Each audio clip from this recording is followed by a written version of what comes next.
Hello everyone, welcome to bean mommy and beyond. आज का अपना टॉपिक बहुत इंटरेस्टिंग है और इसकी आइडिया तुम लोगों की वजह से आई मुझे। लास्ट वीक मैंने एक वीडियो पोस्ट किया था उस sensory activities for 6 to 12 months baby, और उसमें मेरे बेटे ने परफॉर्म किया था सब एक्टिविटीज। तो काफी रिलेटिव्स के मुझे कॉल आए, कॉम्प्लीमेंट्स भी मिली, पर एक बात जो नोटिस में हुई वो रिलेटिव्स बोल रहे थे कि उसकी नजर निकालना। तो फिर मैंने भी सोचा यार इस पे एक वीडियो बनाया जाए, है कि नहीं।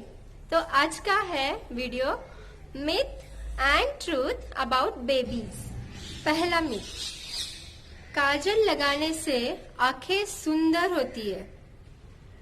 फैक्ट इज बेबीज की आंखें बहुत सेंसिटिव होती है, उसको काजल या फिर कोई भी कॉस्मेटिक सूट नहीं होता है। डॉक्टर भी काजल लगाने से मना करते हैं, तो no kajal for that tiny eyes. Second myth is gripe powder और जन्म घुटी उनके डाइजेशन को हेल्प करता है। तो फैक्ट ये है कि बच्चे की डाइजेस्टिव सिस्टम उतनी विकसित नहीं हुई रहती है, तो उनके डाइजेस्टिव सिस्टम को कोई भी बाहर का प्रोडक्ट सूट नहीं करता है। डॉक्टर भी 6 महीने तक, डॉक्टर का भी सजेशन ये होता है कि माँ का दूध ही बच्चे को सही है। एक मिथ ये भी है कि दांत निकलते समय बच्चे को फीवर आता है। तो ट्रुथ ये है कि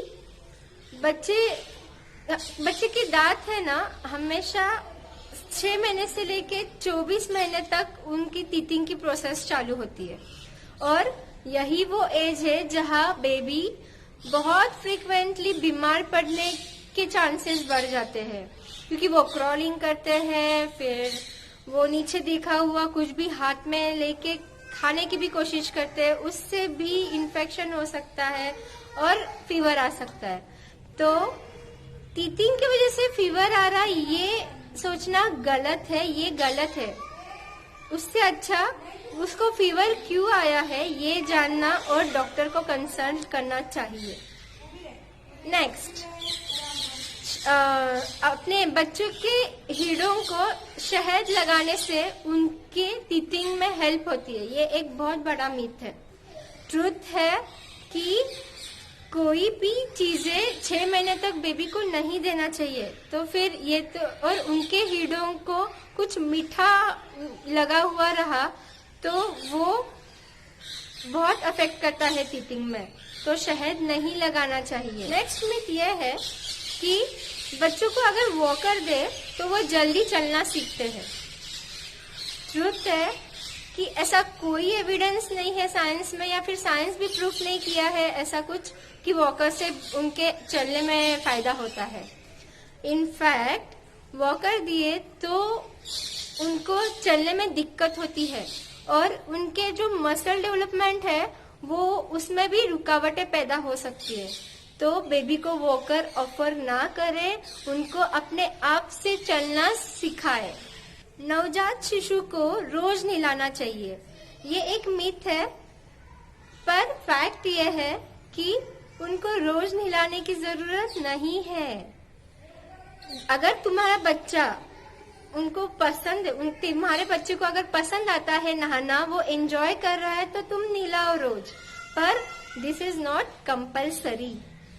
तो इसलिए उनको नहलाने की जगह तुम स्पॉन्जिंग कर सकते हो। मेन क्या है, उनकी नेक एरिया, उनकी नैपी एरिया, उनके शोल्डर्स, ये सब क्लीन रखना, अंडर आर्म्स, ये सब क्लीन रखना। नेक्स्ट, बच्चे को ब्राइट कलर्स या फिर ब्राइट कलर्स के खिलौने अट्रैक्ट करते हैं, ये एक मिथ है। फैक्ट ये है कि ब्राइट कलर्स उनके आंखों को तकलीफ पहुंचा सकते हैं, और बच्चों की ये इतनी कम उम्र में सिर्फ 5 सेंसेस डेवलप होते रहते हैं, जैसे स्मेलिंग है, हियरिंग है, सीइंग है, फिर टचिंग, फीलिंग, ये 5 सेंसेस डेवलप होते हैं। उनको ब्राइट कलर्स का या फिर और ब्राइट चीजों का अट्रैक्शन अभी तक डेवलप नहीं हुआ है। तो हो सके उतना माइल्ड रखो और उनके आंखें भी उनकी शांत रहेगी। और एक नेक्स्ट मिथ ये है कि बच्चों को अलग अलग वैरायटी के फूड ऑफर करना चाहिए। आफ्टर 6 महीने बाद जो कुछ भी अपन चालू करते हैं, चावल का पानी या फिर दाल का पानी जो होता है, उसमें भी अपन फ्लेवर्स ऐड करना चाहिए, ऐसे एक मिथ है। तो फैक्ट ये है कि ये मिथ बराबर है, इट्स ट्रू। क्योंकि बच्चों की टेस्ट बर्ड जो होते हैं वो 10,000 होते हैं, बड़ों की भी उतनी टेस्ट बर्ड नहीं होती है। एक्चुअली बच्चों जब बॉर्न होते हैं उनमें 10,000 टेस्ट बर्ड होते हैं और ये धीरे धीरे डिसअपियर होते हैं। पर बच्चे तुमसे भी ज्यादा टेस्ट कर सकते हैं चीजों को, तो इसलिए बच्चों को अलग अलग चीजें ऑफर करो जो कि उनके टेस्ट बर्ड को और उनके टमी को भी अच्छा है। ये भी मिथ है कि रोते हुए बच्चे को बार बार उठाने से उनको वो आदत लग जाती है, ऐसे बोलते हैं काफी लोग।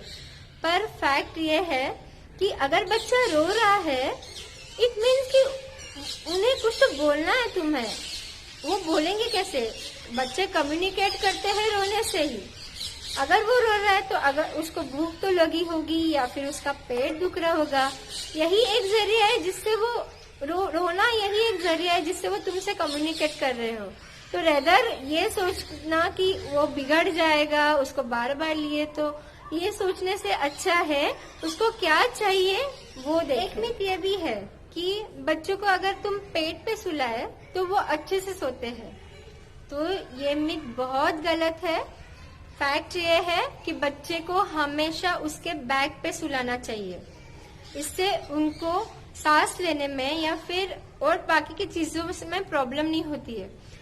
अगर तुम उसको टमी पे सुलाते हो तो सीड्स की रिस्क होती है। सीड्स क्या है? Seeds is sudden infant death syndrome. तो इससे बच्चों को, यानी ये क्या होता है, बच्चों को सांस लेने में थोड़ी तकलीफ हो सकती है, जिसके वजह से वो बहुत उनको नुकसान पहुंचा सकता है। नेक्स्ट मिथ ये है कि एलर्जीज जो होती है वो जेनेटिक होती है, ऐसी एक मिथ है। पर फैक्ट ये है कि ऐसा कुछ नहीं होता है। अगर तुम्हें टोमेटो से एलर्जी है तो ऐसा जरूरी नहीं कि तुम्हारे बच्चे को भी टोमेटो से एलर्जी रहेगी। हाँ, कोई कोई एलर्जी जेनेटिक है, बट ऐसे हर एक केस में नहीं होता है। सो उनको हर एक चीज ट्राई करने दो। जैसे एग्जाम्पल, अब तुम कुछ चालू कर रहे हो नया, 6 महीने बाद की बात कर रही हूँ मैं। अगर तुम कुछ नया चालू कर रहे हो जैसे चावल का पानी, तो 3 दिन दे के देखो, एलर्जी नहीं होती है तो फिर कंटिन्यू करो। पर ये जरूरी नहीं है कि तुम्हें जिस चीज की एलर्जी है वो तुम्हारे बच्चे को भी रहेगी। अगर आपने भी ऐसे कोई मिथ सुने हैं तो प्लीज उसे कमेंट बॉक्स में मेंशन करके हमारे साथ शेयर करें। And if you like this video तो please give it a thumbs up.